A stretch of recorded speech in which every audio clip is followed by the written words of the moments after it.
দুদিন নয়, গোপালবাবু একদিন ভেবেই সিদ্ধান্ত নিলেন, কাজ তিনি নিজেই করবেন। কিন্তু কিভাবে? গুলি করে মারবেন? কোথায় নিয়ে গিয়ে গুলি করবেন? ময়দানে? দূর, এসব নাটক সিনেমায় হয়।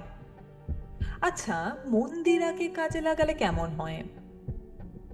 ধরা যাক বিষের ব্যবস্থা করা হলো, ভবেশের খাবারে মন্দিরা মিশিয়ে দেবে। না, এটাও গোলমালের।